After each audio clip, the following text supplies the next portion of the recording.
म्हणजे असं म्हणतात की तिसरीचं मुलं आहे आणि येत नाही काही, कारण तुम्ही धरूच नका की ते तिसरीत आहे, ते पहिलीत थांबलंय.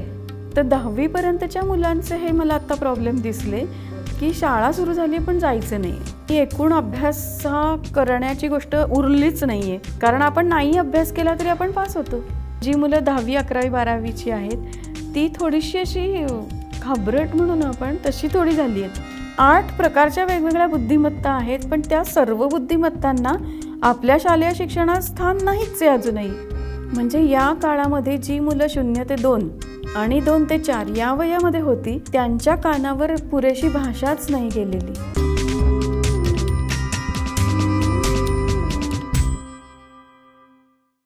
नमस्कार, मी विनायक पाचलक आणि थिंक बँकच्या शिक्षण वेध या विशेष सिरीजमध्ये तुम्हा सगळ्यांचं मनापासून स्वागत.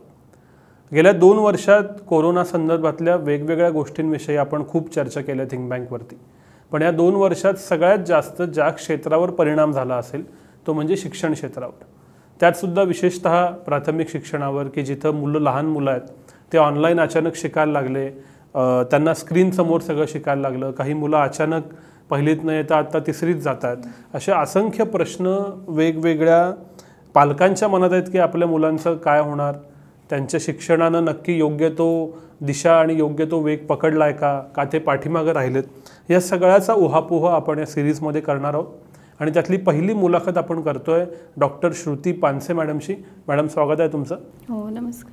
गेली 15 वर्ष त्या वेगवेगळ्या पद्धतीनं शिक्षण क्षेत्राशी संदर्भात आहेत. विशेषतः ज्याला आपण म्हणूया की लर्निंगचे जे वेगवेगळे प्रकार आहेत, माइंड बेस्ड लर्निंग ज्याला म्हणतात, त्याच्यात त्यांची PhD आहे.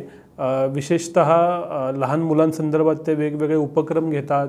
त्यांचे लेख तुम्ही वाचले असतील, ज्याला एक प्रकारे सायकॉलॉजी असं म्हणता येणार नाही तुम्ही ज्या पद्धतीनं म्हणालात, पण माइंडशी रिलेटेड गोष्टी लहान मुलांच्या आणि त्याचा शिक्षणाशी संबंध हा मॅडमच्या अभ्यासाचा आणि कामाचा विषय. त्यामुळे मला त्या अँगलनं हा सगळा मुद्दा समजून घ्यायचा आहे. पहिला प्रश्न हाच आहे की 2 वर्षात तुम्ही गेली 15 वर्ष काम करताय, त्यातली सगळ्यात कदाचित जास्त चॅलेंजिंग ही 2 वर्ष असू शकतात. तर कोरोनानंतर लहान मुलांचं जे काही शिक्षण विश्व आहे त्याच्यात काय बदल तुम्हाला दिसत आहेत आणि त्यांच्याकडे तुम्ही कसं बघता?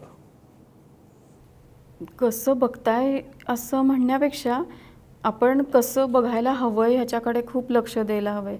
कारण काय आहे की म्हणजे तुम्ही म्हटलात तसं की ब्रेनच्या भाषेत जर सगळं समजावून सांगायचं असेल तर 0 ते 2 या वयामध्ये जेवढी भाषा कानावर पडेल तेवढं मुलं बोलतात. म्हणजे कानावर पडलेली जी भाषा आहे, म्हणजे आपल्याला असं वाटतं ना की दुपट्यात आहे बाळ, झोपलंय, ते काय त्याला काय कळत नाही आहे.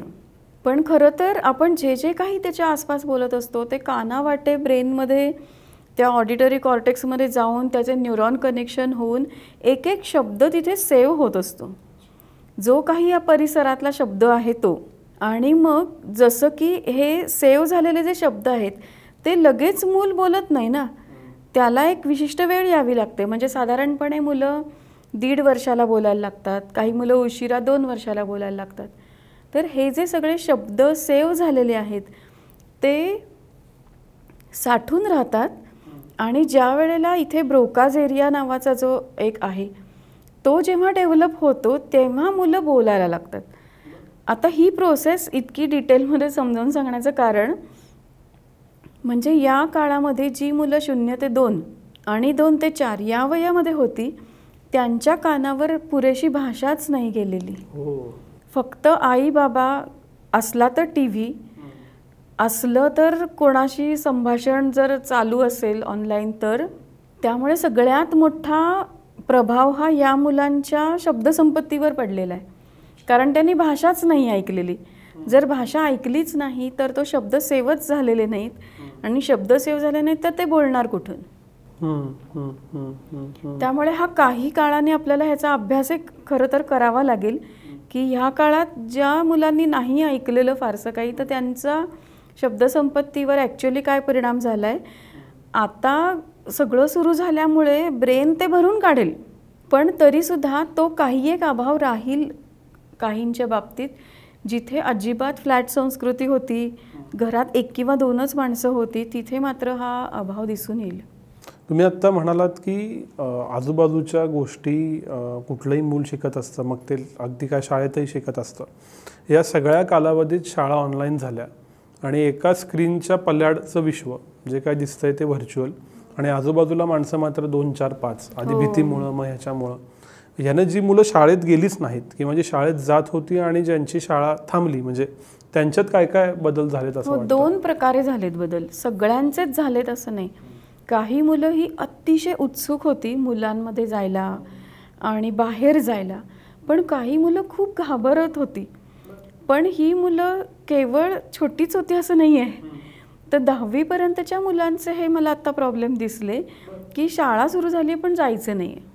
म्हणजे ज्यांना शाळा माहिती आहे, ज्यांना मित्र माहिती आहे, ज्यांना गंमत जम्मत माहिती आहे, ज्यांना खेळ माहिती आहे, त्यांना पण ज्याला एक प्रकारचा इनर्शिया म्हणतो की काय अभ्यास करायचा आहे, कशाला शाळेत जायचं आहे, इथे घरी बसून होतं आहे ना सगळं, मग कशाला जायचं आहे, हा एक प्रकारे लहानांपासून मोठ्यांपर्यंत तर सर्व वयोगटांमध्ये दिसून आला.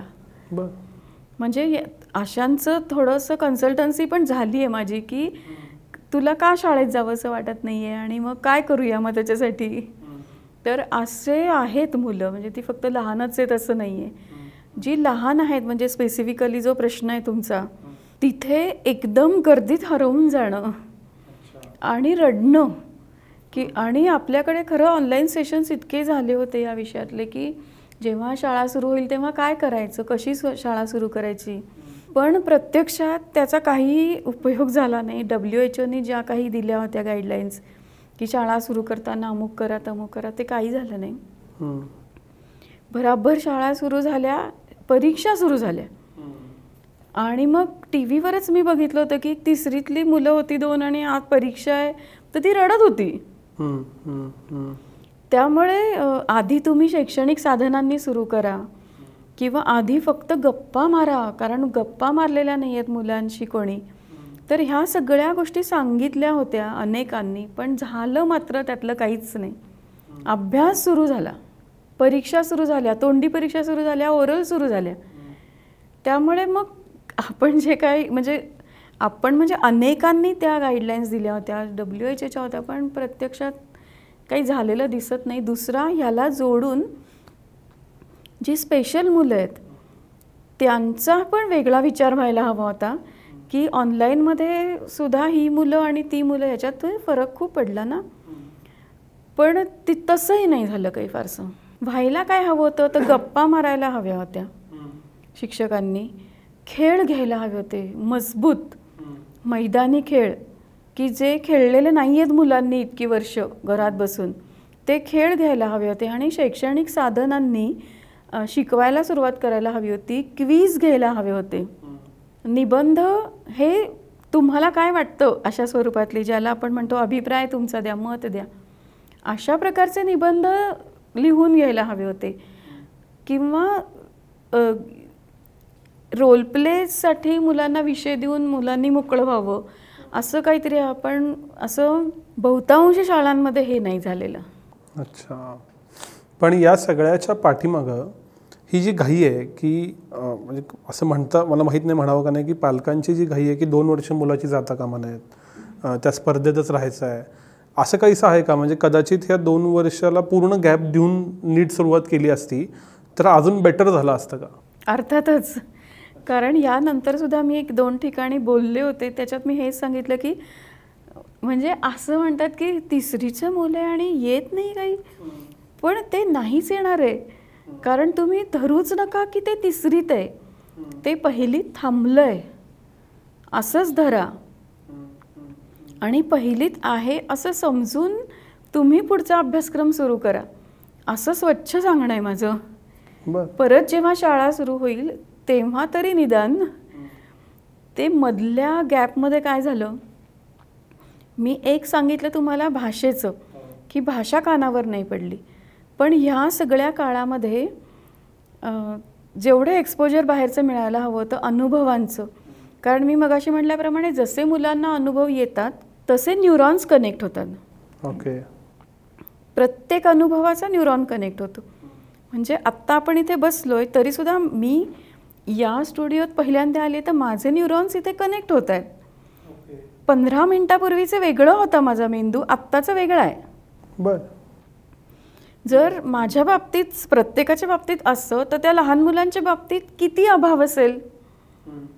म्हणजे शाळेत जाणं येणं, त्यांचे मित्रमैत्रिणी, त्यांच्याशी भांडणं, त्यांच्याशी खेळणं, एकत्र डबा खाणं, हे नुसत्याच अशा टिकमार्क करण्याच्या गोष्टी नाही आहेत. बागेत जाणं, ते लोकांना म्हणजे इतर मुलांना घसरगुंडी खेळताना बघणं, मग इच्छा होणं की आपण पण ते करावं. मग ब्रेन, जेव्हा मुलं घसरगुंडी खेळत असतात तेव्हा आपला ब्रेन कॉपी करत असतो की अच्छा म्हणजे आपण पण असंच करायचं का.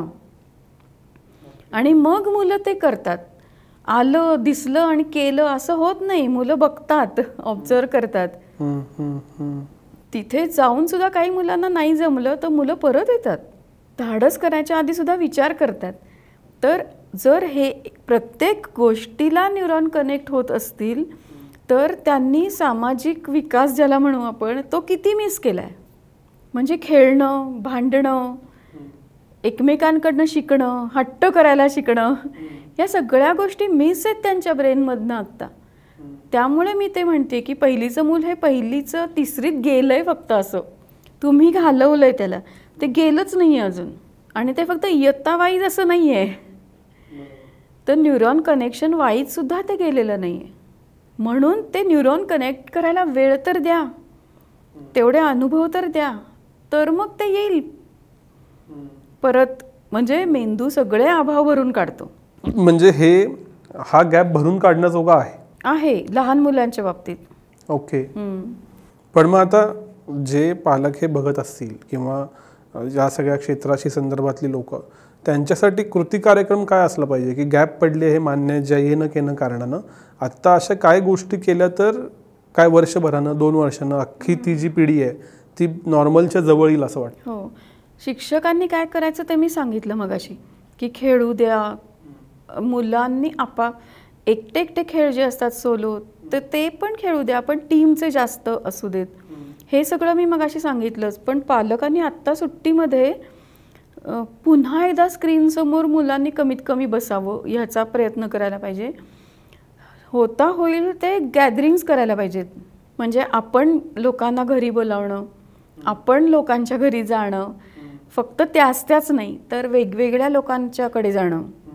फिरायला जाणं हा खूप चांगला सल्ला असू शकतो, पण प्रत्येकाला तो जमेलच असं नाही. त्यामुळे निदान शहरातल्या शहरात फिरणं, लांब गेलो तर जास्त चांगलं. खरंच आपण जर फिरलो, लोकांमध्ये गेलो, तर खरंच न्यूरॉन कनेक्शन्स होतात. तर ते डोक्यात ठेवा आणि मग सगळा तुमचा दिनक्रम आखा की आपण आजच्या दिवसात मुलांना काय नवीन दिलं, किती नवीन माणसं मुलांना भेटली, किंवा किती इंटरॅक्शन्स मुलांच्या झाल्या. हे जेवढं जास्त चांगलं होईल तेवढा तो अभाव आपण लवकर भरून काढू. या सगळ्यामध्ये तुम्ही स्क्रीनचा उल्लेख केला. गेली 2 वर्ष अगदी काय म्हणजे 10वी सगळीच जण स्क्रीनला चिकटून आहेत. ज्यांच्याकडे शक्य होतं तो प्रत्येकजण घरात मोबाईलवर स्क्रीनला. या सिरीजच्या निमित्ताने लोकांशी बोलताना असं जाणवलं की लहान मुलांना बाकी काही येत नसेल तरी स्क्रीन कसा वापरायचा, मोबाईल कसा वापरायचा, तिथं अबसेंट कसं राहायचं, व्हिडिओ बंद करून, हे सगळं समजायला लागलंय. तर या स्क्रीन ॲडिक्शन म्हणणार नाही, म्हणजे आधी युटिलायझेशन आणि त्यातनं झालेली सवय, मग काहींसाठी ॲडिक्शन, ह्याचे नक्की काय परिणाम होत आहेत आत्ताच्या सगळ्या मुलांवरती आणि ते कुठल्या दिशेला जाईल असं? मुळात मोबाईल हातात देऊ नका. कारण आधीच असं लक्षात आलं होतं की जेवताना मुलांना मोबाईल लागतो. म्हणजे हे तर लॉकडाऊनच्या आधीच 2-4 वर्षांची गोष्ट आहे. तर त्या काळापासूनच आम्ही असं म्हणत होतो की गोष्ट सांगा, किंवा ते चिकू पिकू नावाचं मॅगझिन आम्ही सुरू केलं होतं. तर ह्या गोष्टी घ्या आणि मुलांना सांगा. मग ऑडिओ पण त्याच्या केल्या होत्या की मुलांनी ऑडिओ स्टोरीज ऐकाव्या, व्हिडिओ नको. त्यामुळे हे ॲडिक्शन आधीच सुरू झालं होतं. आता ते ऑथोराइज्ड झालं की घे बाबा मोबाईल आणि कर अभ्यास. तर मुलांना काही ते फारसं आवडलेलं नाही आहे. ऑनलाईन अभ्यास करणं नाही आवडलेलं, पण ऑनलाईन गेम वगैरे सगळे त्यांना यायला लागलेले आहेत आता. तिथे मुलं भरपूर वेळ घालवतात आणि नको ते खूप काही बघून झालेलं आहे मुलांचं. त्याच्यावर खूप म्हणजे आत्तासुद्धा अनेक जणांच्या बाबतीत सांगायचं तर उगाचच रडू येतंय किंवा उगाचच वाईट वाटतंय. तर मग काय झालं, असं शोधत शोधत शोधत गेलं तर काहीतरी बघितलेलं असतं. मग काय बघितलं हे जेव्हा शोधलं एक दोघांच्या बाबतीत, तर काहीतरी प्रोजेक्टसाठी हवे म्हणून प्राण्यांचे व्हिडिओ बघितले आणि त्याच्यातनं मग प्राण्यांचे मृत्यू, प्राण्यांना जखमा, प्राण्यांना भुकेले प्राणी बांधून ठेवलेले, असं इतके काय काय बघितले. आणि मग त्याच्यातनं आपल्याला काय झालं हे मुलांना नाही समजत ना, आणि समजत असलं तर सांगता नाही येत. म्हणजे हा खूप मोठा आत्ताचा हा मुद्दा आहे की मला अस्वस्थ वाटतंय हे मुलं सांगत नाहीत. मुलांना एवढी व्होकॅब्युलरीच नाही आहे ना. आणि हे कुठल्या वयापर्यंत? 4थी पर्यंत. हां, म्हणजे आता म्हणजे ज्या काही केसेस होत्या त्या 3री-4थीच्या होत्या की सांगता येत, म्हणजे मी अस्वस्थ झाली असं मुलं सांगत नाहीत. मुलं रडतात किंवा मुलं जेवण सोडतात किंवा टँट्रम्स उगाचच हट्ट, म्हणजे काही कारण नसताना अटेन्शन सिकिंग करचे प्रकार होतात. तर ह्याच्यातनं आपल्याला लक्षात येतं की काहीतरी बिनसलंय. मग ते काय हे सगळे घरी होते, म्हणजे लोक सगळे घरी, पण ती एक उदास फिलिंग जे येतं ना की असं प्राण्यांना झालं, मग मी काय करू शकते तिच्यासाठी, त्यांनी एकटं वाटणं. तर असं सगळं झालं या काळामध्ये. एकतर दुसरं असं झालं की स्लीप पॅटर्न बदलून गेलाय. म्हणजे खूप उशिरापर्यंत मोबाईल बघत बसायचं, मग सकाळी लवकर उठायचं नाही आणि एकूण अभ्यास हा करण्याची गोष्ट उरलीच नाहीये, कारण आपण नाही अभ्यास केला तरी आपण पास होतो. हो, हे इतकं छान पोचलंय मुलांपर्यंत बर की त्यामुळे नाही अभ्यास खूप खूप कमी होतोय आता अभ्यास एकूणच. पण मग हे जे आहे म्हणजे टेक्नॉलॉजीचा, आम्ही टेक्नॉलॉजीच्या अंगाने जेव्हा बघतो IT इंजिनियर्स म्हणून, ती प्रॉब्लेम असा की एकदा ॲक्सेस दिला की ती गुहा आहे. तो पॅरेंटल कंट्रोल नाही राहू शकत की त्या माणसानं मुलानं काय सर्च करावं, काय म्हणजे कुठं कुठं क्लिक करत जावं. यूट्यूब असेल, सगळे असेल, ते अल्गोरिदमिक फीड येतं. तर इतक्या लवकर या मुलांनी हे टूल शिकणं हे नक्की गरजेचं होतं का, आणि आता त्याचा फायदा होतोय का तोटा होतो? गरजेचं अर्थातच नव्हतं. बरं. खूप वेगळ्या पद्धतीने आपण मुलांचं शिक्षण चालू ठेवू शकलो असतो. ते कोणतं, तर प्रोजेक्ट बेस हा शब्द आता खूप बदनाम झाला आहे पालकांमध्ये. कारण का, तर शाळा काहीतरी प्रोजेक्ट करायला देतात, त्याला लिमिटेशन म्हणजे वेळच नसतो फारसा, आणि सगळे पालकच ते जागून जागून करतात. हा सगळा बदनाम झालेला भाग आहे. पण खरं त्याच्या गाभ्यात गेलं तर मुलांना सोपा जाईल, त्यांच्या वयापेक्षा सोपा जाईल. समजा असा एक विषय घेतला, तो मुलांना एक 5 विषय दिले, त्यातला असं सांगितलं की तुला हवा तो तू घे, आणि त्या विषयावरची माहिती गोळा करायची आहे.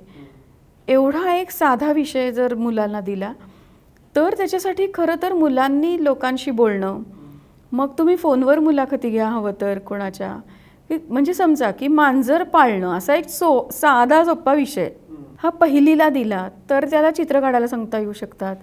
कोणाकडे मांजर असेल तर त्यांच्याशी बोलून काहीतरी लिही असं सांगता येऊ शकतं. हाच विषय 5वीला दिला तर तो आणि पांजरीविषयीची थोडी माहिती अजून घालेल. 10वीला दिला तर तो अजून काहीतरी शोधून काढेल आणि मग त्याच्यात लिहील. तो अजून व्हेटरनरी डॉक्टर असतात त्यांच्या मुलाखती घेऊन लिहितील. असं खूप करता येऊ शकतं विदाऊट इंटरनेटसुद्धा.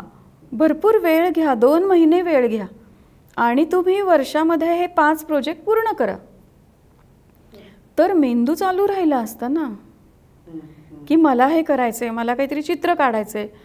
पण आपल्याकडे प्रोजेक्ट हे आईबाबा करतात, आईबाबांनी केलेला प्रोजेक्ट दिसतो तरी त्याला मार्क का देतात? मग मुलांनी केलेला प्रोजेक्ट असा असला कसाही तरी त्याला मार्क नाही, आणि जो फाईन आहे त्याला मार्क, ह्याच्यानी ते खरं तर पालकच करायला लागले. त्याच्यातली सगळ्यात वाईट गोष्ट म्हणजे प्रोजेक्ट विकत मिळायला लागले. आता हे सगळं असेल तर ह्याच्यात कुठे आली ब्रेन डेव्हलपमेंट? वास्तविक एक प्रोजेक्ट जर घेतला तर त्याच्यात लेफ्ट राईट ब्रेनला स्टिम्युलेशन, मुलं कोणाशी तरी जाऊन बोलतायत, त्याच्या आधी मुलांनी प्रश्न काढायचे. मग प्रश्न काढणं ही गोष्ट इतकी साधी नाही आहे. असं म्हणजे आता मी मांजर हे एक उदाहरण दिलं, पण असं गणिताचे काही असू शकतात. थोडं पुढे गेल्यावर बायोलॉजीच्या अंगाने त्याच्यात काहीतरी येऊ शकतं, कविता येऊ शकतात, गोष्ट येऊ शकते, कितीतरी गोष्टी येऊ शकतात मांजर या एका ह्याच्यात, आणि असे कितीतरी विषय. पण आपल्याला सिलॅबस कंप्लीट करायचा असतो, आणि त्या सिलॅबस कंप्लीट करण्याच्या नादात ऑनलाईन लेक्चर मुलांनी अटेंड केली, PDF मोबाईलवरच्या डोळे ताणून ताणून लिहून काढल्या, त्यांनी काय साध्य झालं नाही माहिती. वहीत लिहिलं गेलं, PDF मध्ये लिहिलेलं वहीत लिहिलं गेलं, आणि डोळ्यांना त्रास झाला. याच्या पलीकडे काय झालं? आम्ही इंजिनिअरिंगला होतो त्यावेळी इंजिनिअरिंगचे प्रोजेक्ट विकत मिळायचे, आणि तेव्हा ते बदनाम होतं की आता हे जर का पहिली दुसरीला आला असेल तर. आणि आता मला नवीनच अशी एक माहिती कळली, म्हणजे खरं तर मीच लक्षात कसं आलं नाही असं वाटलं मला, की आता यूट्यूबवर सगळ्या प्रश्नांची उत्तरं पण आहेत टेक्स्टबुकमधल्या. त्यामुळे 3री-4थीची सुद्धा मुलांना आताही गृहपाठ करायला सांगितलं तर ते ओपन करतात आणि तीच उत्तरं लिहून काढतात. म्हणजे पूर्वी जे असायचं की पाठ्यपुस्तकांची उत्तरं या पुस्तकात मिळतील, त्याचीही नाही आहे गरज आता. अरे बापरे. मग हे सगळं काय वह्यांच्यासाठी, पुस्तकांच्यासाठी, मार्क मिळवण्यासाठी. मग डोक्यात काय आहे, म्हणजे आपण विचार करू, आपण काहीतरी शोधू, आपण 4 लोकांना विचारू. हा जो शिक्षणाचा गाभा आहे हा कम्प्लिटली मिसिंग आहे, आता काहीच नाही आहे त्यातलं. हा एक एस्केप मेकॅनिझम आहे का हो? याचं कारण तुम्ही जी मेथड सांगितली त्यासाठी सगळ्या इकोसिस्टीमला खूप वेळ देणं गरजेचं आहे. फक्त मुलांनी नाही, पालकांनी असा वेळ देणं गरजेचं आहे, प्रोजेक्ट देण्यापेक्षा, स्क्रीन लावून देण्यापेक्षा, की काय वेगळं करता येईल. शिक्षकांनी वेळ देणं गरजेचं आहे. याच्यापेक्षा इंटरनेट सोपं होतं, अवेलेबल होतं, म्हणून ते एस्केप मेकॅनिझम म्हणून वापरलं गेलं का? पण आता सगळी शालेय शिक्षणाची पद्धत सुद्धा हीच होईल असं दिसतंय. अरे बापरे. हां, म्हणजे आता आम्ही असं म्हणतो की पंचेंद्रियांच्या मार्फत जे काही ब्रेनमध्ये जातं तर त्यांनी न्यूरॉन कनेक्शन फार फास्ट होतं, किंवा मुलांनी हाताने काम केलं पाहिजे. म्हणजे आम्ही बालवाडीत असताना डाळी निवडणे, तंतीने मिक्स करून दिलेल्या, हा एक होता खेळ, की तो फक्त खेळ नव्हता, त्याच्यात कॉन्सन्ट्रेशन होतं, त्याच्यात फोकस होता, आणि त्याच्यामध्ये मोटर स्किल डेव्हलपमेंट होतं. पण हे सगळं टाळून बटणं दाबणं, याच्याने ब्रेनला स्टिम्युलेशन नाही मिळणार आहे. हाताला काम पाहिजेच काहीतरी. तुम्ही हे जे सगळं सांगताय हे सगळं ब्रेन बेस्ड लर्निंगवरती आहे, तुम्ही त्याच्यातच PhD केली आहे, तर हे नक्की काय आहे हे थोडं आम्हाला समजावून सांगा, म्हणजे या सगळ्याचा अधिक उलगडा होईल. खरं तर जे काही शिक्षण होतं आणि जे काही घडतं ते मेंदूतनंच घडतं. पण मेंदूच्या आत काय चाललंय, कारण पूर्वीच्या काळात कसं होतं, मेंदू समजून घेण्यासाठी माणूस मरायची वाट बघितली जायची, आणि माणूस गेल्यानंतर त्याचं डोकं कवटी फोडून आतलं मेकॅनिझम काय आहे, किंवा दुसरा सोर्स म्हणजे ज्यांना जखमा झाल्या आहेत, ॲक्सिडेंट झालेत, त्यांचा मेंदू बघता यायचा. पण आता टेक्नॉलॉजीनं बदल झाल्यामुळे इथे स्क्रीन, माझा इथे इलेक्ट्रोड्स लावले पूर्ण माझ्या ब्रेनला, काही पॉईंट्स आहेत, त्या पॉईंट्सला समजा इलेक्ट्रोड्स लावले आणि स्क्रीनवर बघितलं की आत्ता माझ्या मेंदूतला ब्लड फ्लो हा कोणत्या एरियामध्ये आहे, कोणत्या एरियामध्ये नाही आहे, तर ते स्क्रीनवर दिसू शकतं की आत्ता इथे काय ॲक्टिव्हिटी चालू आहे. आत्ता मी तुमच्याशी बोलती आहे म्हणजे काय चालू आहे, तर माझा ब्रोकाज एरिया चालू आहे, कारण हे स्पीच प्रोडक्शन सेंटर आहे. त्याच्यानंतर मेमरीतनं मी काहीतरी काढते आहे, तर तो एक सेंटर चालू आहे, पण त्याच्याबरोबर श्वासोच्छ्वास पण चालू आहे. ही सगळी ॲक्टिव्हिटी स्क्रीनवर दिसते, इथं ते नाही आहे आपल्याकडे. किंवा मी गप्प बसली आत्ता, काहीच बोलत नाही आहे, माझ्या चेहऱ्यावर काही भाव नाही आहेत, तरी पण माझ्या मेंदूत कुठल्या एरियात थॉट प्रोसेस कुठे चालू आहे हे न्यूरोसायंटिस्टना कळू शकतं. तर हा बेस आहे त्या सगळ्याचा. ह्याचा लोकांनी तिकडे म्हणजे वेगवेगळ्या देशांमध्ये अभ्यास करून काही निष्कर्ष काढले की काय केलं तर ब्रेन स्टिम्युलेट होतो, काय केलं तर नाही होत, मूल पहिला शब्द कसं शिकतं आणि साहचर्य कसं शिकतं, हे तर ह्याचे खूप तिथे प्रयोग झालेले आहेत. तर त्या सगळ्या प्रयोगांचे जे निष्कर्ष आहेत, म्हणजे मेंदूला काय आवश्यक, तर हालचाल आवश्यक, जेवढी हालचाल करू तेवढा मेंदू सक्षम. किंवा अभ्यास करायचा असेल तर पूर्ण बराचसा अभ्यास हा लेफ्ट ब्रेननी होतो आपला, कारण लेखन, वाचन, पाठांतर, शब्द. पण लेफ्ट ब्रेनला राईट ब्रेनची जोड मिळाली, मग त्याच्यामध्ये प्रयोग आले, हाताने केलेले चित्र आली, काहीतरी क्रिएटिव्हिटी आली की ते होल ब्रेन लर्निंग होतं आणि लक्षात चांगलं राहतं. तर अशा सगळ्या गोष्टी, ह्या निष्कर्ष जे आहेत त्यांच्या प्रयोगांचे, त्यातल्या काही गोष्टी निवडून त्याच्यावर मी प्रोग्राम बनवला होता आणि तो मनपा शाळेतल्या मुलांवर इम्प्लिमेंट केला होता. असा माझा विषय होता. तर ब्रेन बेस लर्निंग ही कन्सेप्ट ही आहे. त्याचे काय रिझल्ट आले किंवा काय फरक जाणवला? मी मुद्दामच मनपा शाळा घेतल्या होत्या की ज्यांच्या घरामध्ये शिक्षणाची पार्श्वभूमी नाही आहे, अशा मुलांना जर हे आपण परदेशी संकल्पना जी आली आहे ती वापरून बघूया आणि मग बघूयात की मुलांमध्ये काय फरक पडतो. तर असं दिसलं की मुलं ही त्यांच्या आईबाबांचं काहीही असलं शिक्षणाची पार्श्वभूमी तरी त्याचा परिणाम मुलांवर तसा खूप नाही झाला. कारण 6 वर्षाची मुलं ही ग्रास्पिंग कपॅसिटी जबरदस्त होती. त्यामुळे जे जे काही त्यांना शिकवलं गेलं आणि माझ्यातर्फे सुद्धा आणि वर्गात सुद्धा ते त्यांनी छान ग्रास्प केलेलं होतं. फरक कुठे दिसला की समजा मी काही रंगांचं त्यांना दिलं होतं त्या दिवशी प्रोग्राममधलं, तर लाल, निळा, काळा, पिवळा हे ओळखता आलं, पण मोरपंखी किंवा निळा आणि हिरवामधला फरक नाही लक्षात आला, किंवा पोपटी किंवा शेवाळी. तर अशा रंगछटा नाही, कारण त्या जेवढ्या आईबाबा त्यांच्याशी बोलतील किंवा पुस्तकं वाचून दाखवतील तेवढी मुलांची शब्दसंपत्ती वाढते ना, तर तिथे ते लॅक होतं पूर्ण. किंवा आता ह्या टेबलला आपण काहीतरी नाव देऊया का वेगळं गमतीचं, तर ती कल्पनाशक्ती नव्हती. पण एक इंटरेस्टिंग गोष्ट म्हणजे हिंगणे जे आहे तर तिथे माझी शाळा होती.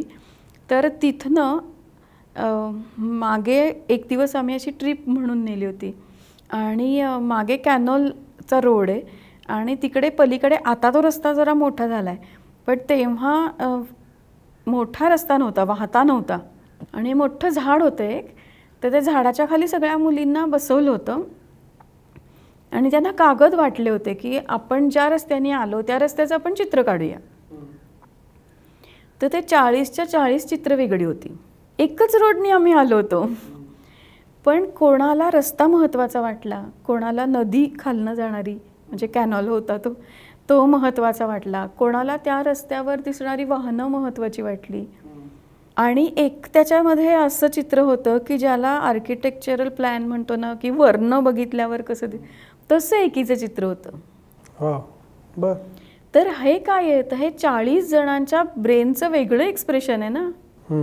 तर असे खूप म्हणजे त्याच्यातनं असे खूप फाइंडिंग माझे मला सापडले. आत्ताचा जो प्रश्न आहे ह्याच्यात हा फॅक्टर किती महत्त्वाचा आहे की जे शिक्षक आहेत किंवा जी शाळांची इकोसिस्टीम आहे त्यांना या सगळ्या थेरीज किंवा ही सगळी काय चाइल्ड सायकोलॉजी म्हणूया किंवा डेव्हलपमेंट सायकोलॉजी म्हणूया याचं भान नाही आहे किंवा कमी आहे का? कारण मग ह्या सगळ्यांना तपासणारे लर्निंग आउटकम्स आणि त्याच्यावरती आधारित शिक्षण असं डेव्हलप नाही का झालेलं करिक्युलम म्हणून? नाही झालेलं. आपलं सिलेबसवर आधारित आहे ना सगळंच, आणि त्या सिलेबसमध्ये बऱ्याच गोष्टी घेतल्या आहेत पण ह्यातल्या काही ज्या गोष्टी आहेत या नाही घेतलेल्या अजून. आपला सर्व सिलेबस कोणताही असो हा गणित आणि भाषा यावर आधारित आहे. गणित म्हणजे गणित ऑब्लिक लॉजिक आणि भाषा सगळ्या म्हणजे मराठी, हिंदी, इंग्लिश, संस्कृत, उर्दू, कन्नड या भाषा. त्याच्यानंतर सामाजिक शास्त्रांमध्ये काय इतिहास, भूगोल किंवा त्याची नावं बदलून परिसर अभ्यास असं काही झालं असेल, नागरिकशास्त्र, अर्थशास्त्र आणि विज्ञान, हे सगळ्या भाषाच आहेत. कारण भाषा समजून घेऊन त्या भाषेतनंच तुम्हाला व्यक्त व्हायचं आहे. त्यामुळे भाषा आणि गणित, कारण ते विज्ञान आणि याला लागतं, बऱ्याच ठिकाणी लागतं, याच्यावर संपूर्ण आपला अभ्यासक्रम हा याच्यावर आधारित आहे. पण आपल्या ब्रेनमध्ये ह्या दोनच बुद्धिमत्ता नाही आहेत, तर निसर्गविषयक ही पण एक बुद्धिमत्ता आहे, कायनेस्थेटिक ही पण एक बुद्धिमत्ता आहे, अशा 8 प्रकारच्या वेगवेगळ्या बुद्धिमत्ता आहेत, पण त्या सर्व बुद्धिमत्तांना आपल्या शालेय शिक्षणात स्थान नाहीच आहे अजूनही. उदाहरणार्थ म्हणजे सोपं पडावं म्हणून की निसर्गविषयक म्हणजे काय, तर काही मुलांच्या मध्ये ही निसर्गविषयक अशी एक वेगळी बुद्धिमत्ता असते की त्याचा पाठपुरावा ते पुढे जाऊन करतात. जेव्हा त्यांना वेळ मिळतो या शालेय ह्याच्यातनं चौकडीतनं जेव्हा मुलं बाहेर पडतात तेव्हा स्वतःला शोधतात, तेव्हा त्यांच्या लक्षात येतं की आपल्याला काहीतरी वेगळ्या गोष्टी आवडतात. उदाहरणार्थ प्राणी आवडणं, पक्षी आवडणं, शेती करणं, किंवा अगदी चौकटीत म्हटलं तर भूगोल आवडणं, किंवा फुलपाखरांवर संशोधन, कुठल्या तरी हत्तींवर संशोधन, किंवा डिस्कव्हरी चॅनल लावल्यावर जी माणसं आपल्याला समोर दिसतात ती सगळी नॅचरलिस्टिक इंटेलिजन्सची असतात. मग ज्यांची निसर्गविषयक बुद्धिमत्ता आहे त्यांनी शाळेत काय करायचं, आणि ज्यांची गणित आणि भाषा याच्यामध्ये खाली आहेत त्या मुलांना ज्यांना 35% पण नाही मिळत, पण जो ढ म्हणून शिक्का लावलेला आहे तो त्यांच्यात लावायला नको आहे, कारण त्यांच्या ब्रेनमध्ये काय आहे हे शोधणं आपलं काम आहे. हा एवढूसा सिलेबस आहे, हा एवढूसा सिलेबस आहे. हा जर ह्यांना आला नाही, ह्यांना आला नाही, ह्यांना आला नाही तर हे नापास आणि हे पास असं म्हणण्यापेक्षा यांच्या ब्रेनमध्ये काय आहे हे शोधणं ही उलटी प्रक्रिया व्हायला पाहिजे. हे निसर्गाने कुठलाच बिंदू ढ नाही ठेवलेला. पण मग हे सगळे इंटेलिजन्स शोधण्याची पद्धत आत्ता नाही का, नसेल तर ते कसं केलं पाहिजे? समजा आत्ता हा एपिसोड बघून कोणीतरी असा शोध त्यांच्या मुलाबद्दल घ्यायचा ठरवला तर काय बॉलपार्क सल्ले असू शकतात किंवा मेथड असू शकतात? एक तर ती मेथड समजून घेणं आणि त्याच्या आधारावर आपल्या मुलांच्या काही नोंदी ठेवणं. म्हणजे आत्ता मी तो अक्रोड नावाचा जो कोर्स डिझाईन केला आहे तर त्याच्यात वयोगट झाले माझे की मी हा मल्टिपल इंटेलिजन्सेस हा विषय घेणार आहे, की त्याच्यामध्ये सरळ पालक म्हणजे शाळा काही म्हणू देत, आपल्याला शाळेच्या व्यतिरिक्त कुठे जाता येत नाही किंवा ती व्यवस्था आपल्याला हवी आहे आणि शाळेला जर हे शक्य नसेल तर आपण आपल्या मुलांच्या बुद्धिमत्ता शोधू शकतो की नाही, तर नक्कीच शकतो. अच्छा. त्यामुळे हे काम शाळेनी न करता जर पालकांनी केलं, कारण मला आता वाटत नाही की काही या बाबतीत होईल, पण पालकांकडनं नक्की होईल. त्यामुळे त्यांनी आपल्या मुलांमधल्या बुद्धिमत्ता शोधाव्यात, तर ते त्यांना मुलांना भावी त्यांच्या आयुष्याच्या दृष्टीने फार सोपं पडणार आहे. म्हणजे आता एक होता कार्व्हर आपण पुस्तक वाचलं तर त्याच्यामध्ये त्यांनी काय लिहिलंय की लहानपणीच त्याला ते सगळं झाडं लावणं, मग कुठल्या झाडाला काय कमी पडतंय हे बघणं, हे त्याला कोणी न शिकवता कसं येत होतं, कारण त्याच्यात ती निसर्गविषयक बुद्धिमत्ता होती.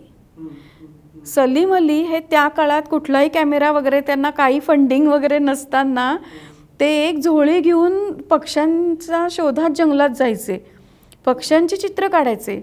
ही त्यांच्यात निसर्गविषयक बुद्धिमत्ता होती. आता हे फक्त आपण एकाच बुद्धिमत्तेबद्दल बोलतोय, पण कायनेस्थेटिक म्हणजे शरीर स्नायू विषयक ही एक बुद्धिमत्ता आहे. म्हणजे आपण बघतो काय की सगळे प्लेयर्स जे आहेत तर त्यांच्यात बुद्धिमत्ता असते का, तुला काही जमत नाही ना अभ्यास मग तू खेळात जा, असं नाही आहे ते. ओके. खेळात काय लागतं ह्याची एक स्वतंत्र बुद्धिमत्ता आहे. म्हणजे उदाहरणार्थ धोनीने जर डावपेच काही आखले तर तो फक्त तगडा असून चालत नाही किंवा त्याचं खाणं पिणं छान असून चालत नाही ना, तो इथून विचार करतो की आता हे पुढचा बॉल तो प्लेयर असा टाकणार आहे तर मी त्याच्यावर कुठं कसा सिक्स मारू, हा जो विचार आहे. आणि आयत्या वेळेला तो बॉल आल्यानंतर त्यांनी जो काय जी काही कृती केलेली आहे तो मेंदूचं रिॲक्शन टायमिंग किती आहे ते 2 सेकंदात त्याला विचार करायला लागतो. बरोबर. म्हणून तो यशस्वी आहे, तो फक्त दणकट आहे म्हणून यशस्वी नाही आहे. तर ही बुद्धिमत्ता आहे आणि ही मेंदूत असावी लागते. नाहीतर मग क्रिकेट खूप जण खेळतात, काही जण यशस्वी होतात कारण त्यांच्यात ती बुद्धिमत्ता असते. तसंच इंट्रापर्सनल आणि इंटरपर्सनल या 2 वेगळ्या बुद्धिमत्ता आहेत, याला शाळेत काही स्थान नाही आहे. आता इंट्रापर्सनल म्हणजे काय, तर ती थोडी कळायला थोडीशी वेगळी आहे की आपल्या म्हणजे मी माझ्या मनाशी विचार करणं सगळेच करतात, अखंडच चालू असतो आपल्या मनाशी विचार, पण तो विचार हा युनिव्हर्सल होतो जेव्हा मी तो लिहिते, मी कोणाला तरी सांगते, तेव्हा तर ही एक वेगळ्या प्रकारची बुद्धिमत्ता आहे की जी गांधीजींमध्ये होती, अनेकांमध्ये असते. पण ठळक उदाहरण त्यांचं का, तर सगळेजण खोटं बोलतात, पण आत्मकथामध्ये त्यांनी ते लिहून काढलंय की मी कधी खोटं बोललो, मी कधी चुकीचा वागलो. तर ह्या सगळ्याला इंट्रापर्सनल इंटेलिजन्स म्हणतात. जे कवी असतात ते या इंटेलिजन्सचे असतात, लेखक असतात ते या इंटेलिजन्सचे असतात. आणि इंटरपर्सनल म्हणजे अनेकांशी संवाद साधण्याची बुद्धिमत्ता, त्याला आपण कला म्हणतो, संवादाची कला. पण ती कला नाही, ती बुद्धिमत्ता म्हणजे ती ब्रेनमध्ये आहे तुमच्या. अशा आता ह्या बुद्धिमत्ता आहेत ना, पण यांना कुठे स्थान आहे. आता समजा 2री 3रीतली मुलं आहेत, अगदी बालवाडीतली म्हणू आपण, तर कोणीतरी भांडते एकमेकांशी, तर जातो ना एक कोणीतरी सोडवायला, अरे तू नको भांडू, तू नको भांडू. तो जो जातो ना तो असतो तो इंटरपर्सनल इंटेलिजन्सचा मुलगा असतो, की तो शांतपणे दोघांना वेगळा करतो. हा असं जर डेव्हलप झालं ना, तर हा म्हणजे शिक्षकांचं जर म्हणजे मी या विषयावर बरेच वर्कशॉप घेतलेत, आता नाही घेत, पण हे शोधणं मुलांचं म्हणजे खरं तर शिक्षण आहे, की तुझ्या ब्रेनमध्ये हे आणि तू इथनं पुढे जा. म्हणजे गणित भाषा यायला पाहिजे, तिथे एक्सक्यूज नाही. पण आता अगदी 90%, 95%, 98%, मग बाकीच्यांचं काय. त्यांच्यातल्या इंटेलिजन्सला कोणी शोधलंच नाही, कोणी वावच दिला नाही, त्यालाही नाही माहिती आपल्यात काय इंटेलिजन्स आहेत. आईबाबांना पण नाही माहिती, नुसतंच की माझ्या मुलाला गणितात मार्क मिळत नाहीत, गणितात नाही मार्क मिळत. पण जर त्याच्यात ती बुद्धिमत्ता थोडी कमी असेल आणि बाकीच्या जास्त स्ट्रॉंग असतील, ते ज्या स्ट्रॉंग असतील तिकडे लक्ष द्यायला पाहिजे. म्हणजे ही शोध मोहीमच आता होत नाही, आणि शाळेतही असं काही मेकॅनिझम नाही. म्हणजे मग ते बुद्धिमत्ता चाचणीचे वगैरे काय परीक्षा असतात, त्या बुद्धिमत्ता चाचणीमध्ये परत IQ मध्ये परत गणित भाषाच तपासली जाते. ओके. त्यामुळे इंजिनियर लोकांनी जर ती लहानपणी सोडवली तर त्यांचा IQ हायच येणार आहे, आणि ती 90%ची असतात. पण मग बहुरंगी बुद्धिमत्ता नावाचं माझं पुस्तक आहे. बर, मी त्याची लिंक पण देतो डिस्क्रिप्शनमध्ये. त्याचं कारण हा खरं तर खूप म्हणजे माझ्यासाठी तर पूर्ण नवा विषय, मला माहीत नाही आमच्या व्ह्युअर्ससाठी काय असेल. समजा अशी बुद्धिमत्ता जी काय आहे ती एखाद्या पालकानं शोधली, तर हा एकदम रँडम प्रश्न आहे, तर हे सगळी त्याची वैयक्तिक डेव्हलपमेंट जी प्रोबॅबली पालक लीड करेल, आणि त्याच वेळेला समाजात म्हणून का असेना शाळेत मार्क पाडणं, पुढच्या इयत्तेत जाणं, त्याची एक मेकॅनिझम आहे भौतिक जगाची. ह्याचा समन्वय कसा साधायला पाहिजे. हो, म्हणून शाळा करायचीच आहे. पण जे खूप टेन्शन घेतात, म्हणजे मूल मागे पडण्याची शक्यता निर्माण झाली की जे टेन्शन येतं पालकांना आणि मुलांना, ते इतकं आहे ना आता. मग मुलांना कुठले क्लास लावू का, लाखांचे क्लास लावतात, पण क्लासमध्ये परत पद्धत तीच ना शिकवण्याची, त्यात कुठे बदल आहे. त्यामुळे शाळा आहे ती आहेच, ती तर तशीच चालू राहणार, पण आपण आपल्या मुलांना न्याय देऊया. कुठलेही वर्ग घेतला ना, म्हणजे मी खूप शाळांमध्ये फिरले, या शाळेत तुम्हाला वाटतं ती हुशार मुलं किती, असा प्रश्न शिक्षकांना विचारला तर शिक्षक विचार करून सांगतात की 8-10. मग काही शाळांमध्ये म्हणतात 3-4. बाकीच्यांचं काय, ते पण आहेत ना या व्यवस्थेचा भाग. या सगळ्या डेव्हलपमेंटमध्ये वाचन हा भाग किती महत्त्वाचा आहे. कारण अगदी आज मी ट्विटर बघत होतो सकाळी, तेव्हा एका अधिकाऱ्याने एक स्क्रीनशॉट टाकलेला एक सरकॅस्टिक अँगलनं, की कोणीतरी त्यांना, माझा मुलगा 5 वर्षाचा आहे आणि त्याला भविष्यात IAS बनवायचा आहे, तर कुठली पुस्तकं वाचली पाहिजेत, असा म्हणजे असे एक मेसेज होता. पण हे एक आत्ता आहे की वाचनाला पहिल्यापासून आपल्याकडे एक निदान वाचलं पाहिजे इतपत तरी भावना कॉन्स्टंट आहे मराठी संस्कृतीमध्ये, महाराष्ट्रात. पण लहान मुलं जी वाचतात आणि एकूणात वाचन हा जो घटक आहे तो मुळात असायला हवा का, ज्याची जागा आत्ता स्क्रीननं घेतली आहे, आणि असेल तर तो कसा असायला हवा. नाही, वाचन हवं.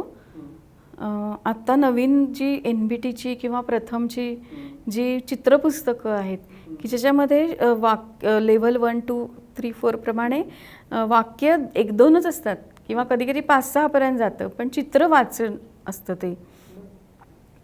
त्यामुळे तशी जर सुरुवात झाली विशेषतः ग्रामीण भागामध्ये जिथे फक्त पाठ्यपुस्तक आहे, त्याच्याशिवाय काही वाचायला नाही आहे, तर अशी सुरुवात झाली तर मुलांना वाचन हे आवडायला लागेल. पण माझ्या अशी पण खूप जण ओळखीचे आहेत की त्यांना वाचायला आवडत नाही, कधीही फारसं काही वाचलेलं नाही, पण आयुष्यात उत्तमरित्या यशस्वी आहेत. माणसं वाचायला शिकली तरी चालतं, पण त्याच्यासाठी फिरायला पाहिजे, मोकळेपणा द्यायला पाहिजे. क्लास, शाळा, होमवर्क ही चाकोरी जी आहे, सकाळी क्लास, मग शाळा, आल्यावर होमवर्क, आणि मग परत थोडासा कुठला तरी क्लास, ह्याच्यात सगळा वेळ निघूनच जातो ना मुलांचा. इतर मुलांशी खेळणं, मोठ्यांमध्ये खेळणं, मोठ्यांमधल्या इंटरॅक्शन्स, ह्याला वाव दिला पाहिजे जास्त. हे सगळे लॅक्युनाज जरी असले तरी कोविडमुळं म्हणजे ब्लेसिंग इन डिस्गाईज असं की या सगळ्यालाच रिसेट मिळालेला.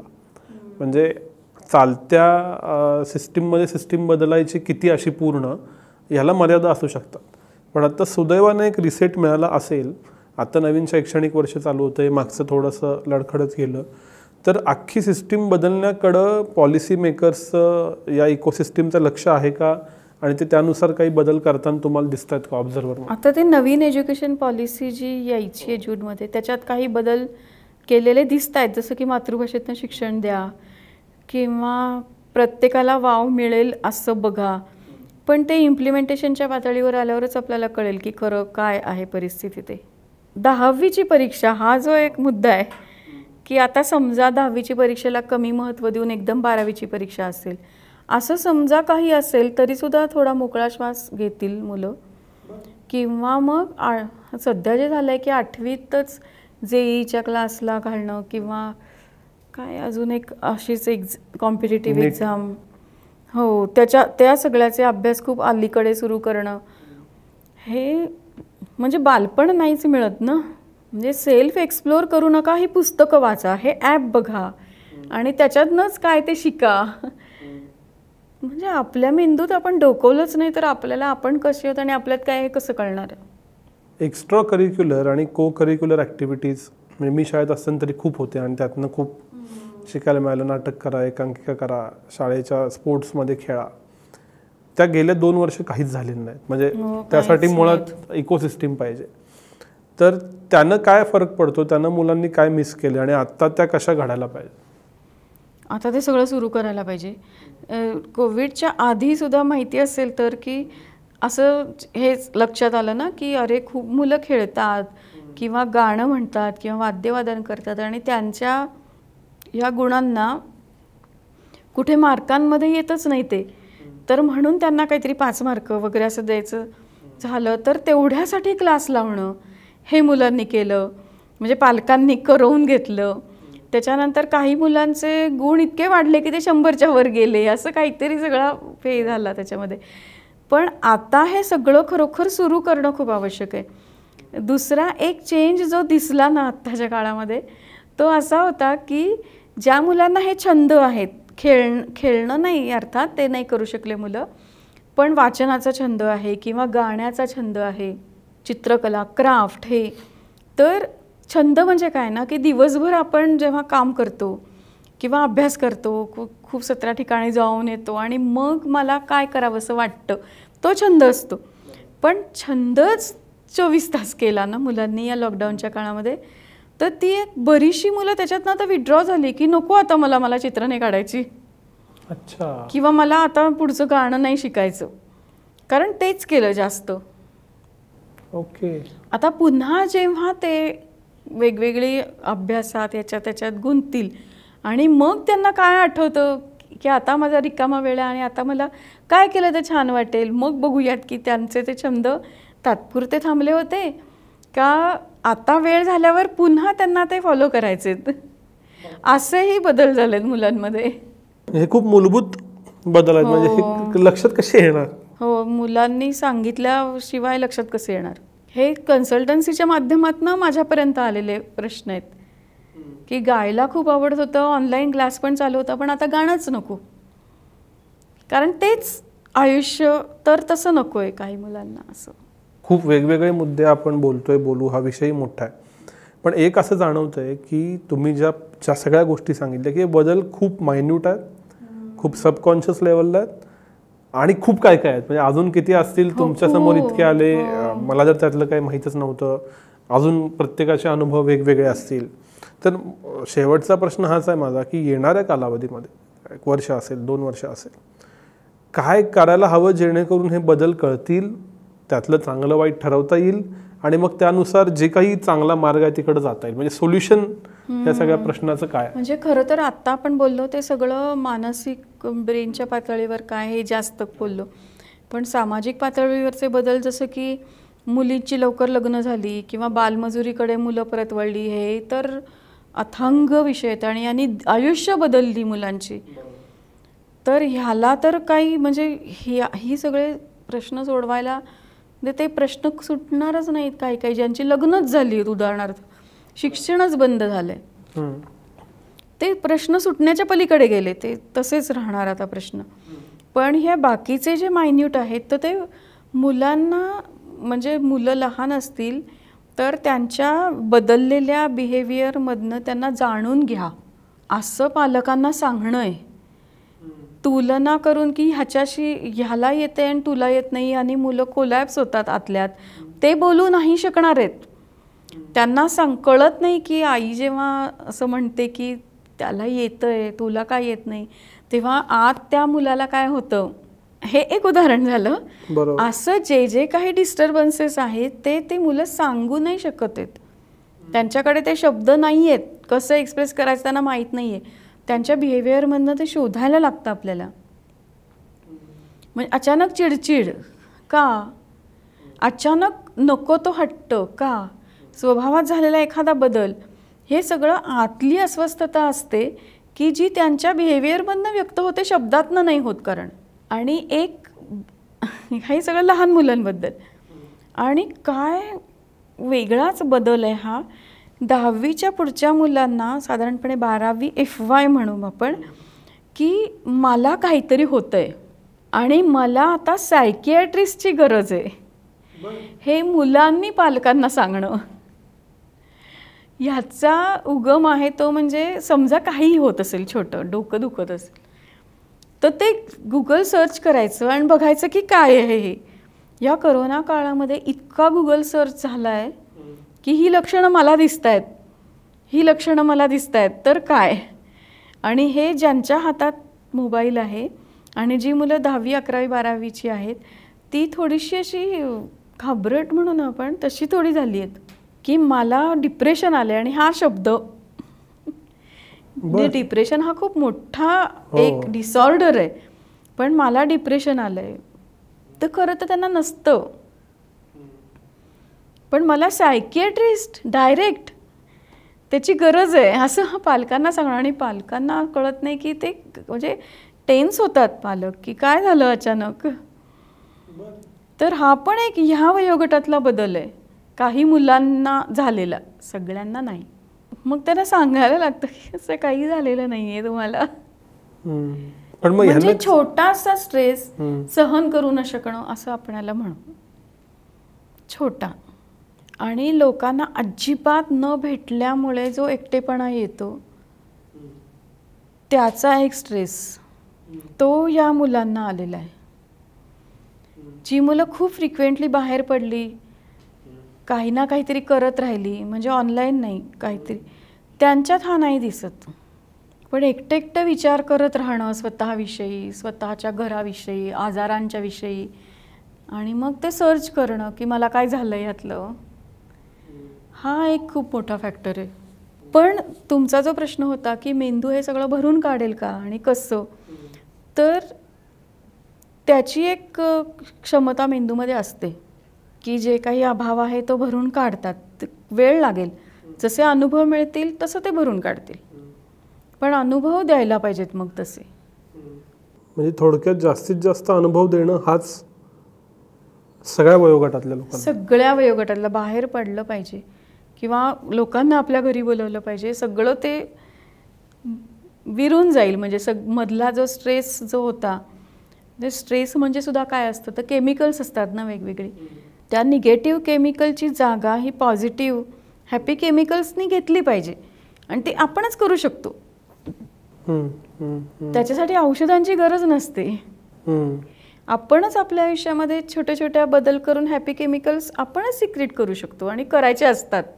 त्यातला हा एक भाग म्हणजे लोकांना भेटणं, गप्पा मारणं, खेळणं, काही मजा करणं, हसणं. म्हणजे आता हसत पण नाहीत का काय?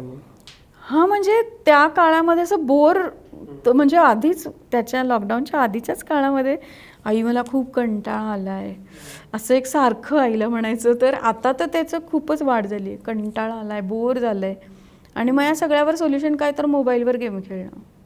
मला माहित नाही हे विचारणे योग्य आहे, पण मोबाईलवरती गेम खेळल्यावर त्याचं काय नक्की ब्रेन न्यूरॉन्सचं नेटवर्क आहे की म्हणून ते आवडतं? ते आवडतं ह्याचं कारण का तर राईट ब्रेन स्टिम्युलेट होतो एकतर. त्याला एक छान म्युझिक असतं, त्याचे रंग फार ॲट्रॅक्टिव्ह असतात आणि सगळ्यात महत्त्वाचं म्हणजे हे जे काही बोर वातावरण आहे घरातलं माझ्या आसपासचं ते मेंदूला आवडत नाही. मेंदूला सारखी चालना हवी असते आणि ते तिथं मिळतं. वेग, ते काहीतरी कोणाला तरी पकडायचं आहे, काहीतरी कोणाला तरी ढकलायचं आहे आणि तो वेग जो आहे ना तो वेग मेंदूला खूप आवडतो. मग ह्या डल वातावरणात न सुटका म्हणून ते गेम खेळायचे. आणि ह्या सगळ्याच्या पाठीमागे काय आहे तर मला काहीतरी कोणाला तरी 10 गाड्यांना ढकललं की मला समजा एक कॉईन मिळतो किंवा असं काहीतरी एक बक्षीस मिळतं. तर हे जे बक्षीस मला मिळालं आहे किती विनाश्रमाचं मिळालं आहे बक्षीस. अदरवाईज एखादं बक्षीस मिळायला किती काय काय करायला लागतं मुलांना. पण इथे माझ्याकडे काय 10 कॉईन्स झाले, 100 कॉईन्स झाले, तुझे किती झाले, म्हणून ते माझे कॉईन्स जास्त म्हणून ते घेऊन बसा. आणि हा जो प्रत्येक कॉईन आहे ना हा आपल्या ब्रेनमध्ये डोपामाइन सिक्रेट करतो. रिवॉर्ड केमिकल म्हणतात त्याला, की मला एक बक्षीस मिळालं. मग तोच प्रकार मोठ्यांच्या किंवा लहानांच्या सुद्धा बाबतीत लाईकनी असतो की मला एवढे लाईक्स मिळाले. तर ते लाईक्स म्हणजेच डोपामाइन सिक्रेट होतं आणि मग हे डोपामाइन सांगतं की अजून लाईक पाहिजे, अजून लाईक पाहिजे, अजून लाईक पाहिजे किंवा अजून रिवॉर्ड्स पाहिजे, पुढे अजून कॉईन्स पाहिजे. त्यामुळे डोपामाइन हे तसं बघायला गेलं तर लिमिटेड वातावरणात खरं तर ते हॅपी केमिकल आहे की कोणीतरी मला बक्षीस दिलं तर मला छान वाटणारच आहे. पण डोपामाइनची प्रमाण वाढतं तेव्हा मग हे डोपामाइन आपल्याला काहीही करायला लावतं. मग कोणीही ओरडू दे, मार्क कमी पडू दे, काही होऊ दे, मला ते लाईक्स पाहिजेत किंवा मला ते कॉईन्स पाहिजेत. आणि आता सगळ्या गेम्सना असलं काहीतरी आहेच. नाही, यातनं मी सगळ्यात महत्त्वाचा शिकलेला मुद्दा असा आहे की लाईक आणि गेमचे कॉईन या दोन्हीचं लॉजिक एकच आहे. त्यामुळे ते लहानपणापासून आधी गेमचे कॉईन्स मिळवा आणि नंतर लाईक मिळवा, हे एकमेकांच्यात इंटरट्यून्ड असेल. त्यामुळे डोपामाइन लाईक मिळाले छान वाटलं तरी सुद्धा त्या डोपामाइनला आपल्यावर हावी नाही होऊ द्यायचं. पण मुलाखतीच्या शेवटी एक मेसेज कुठला घेऊन जावा सगळ्यांनी असा असेल तर तो समाजात जा हाच आहे का? हो. बर. आणि खरं तर आत्ता लॉकडाऊनमधनं बाहेर पडलो आणि बाहेर आलो तर असं सगळं विद्वेषाचं वातावरण आसपास, ह्या भिंती त्या भिंती, तर ते न करता जरा आता आपण आलोय ना बाहेर तर जरा असं एकमेकांशी जरा प्रेमाने वागा असं वाटतं बाबा.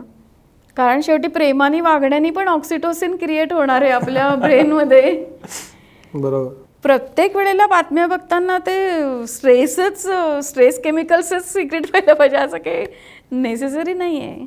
मॅडम, खूप इंटरेस्टिंग गोष्टी आज समजल्या.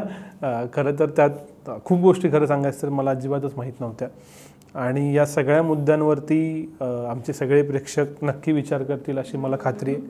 पण तुम्ही वेळ दिलात आणि इतकं इन्साइटफुल आणि पूर्ण वेगळं असं काहीतरी आम्हाला समजलं त्याबद्दल थिंकबँककडून तुमचे खूप खूप आभार. आज इथंच थांबू, परत कुठल्या तरी वेगळ्या विषयावर परत बोलू, पण आजच्यासाठी धन्यवाद. थँक्यू.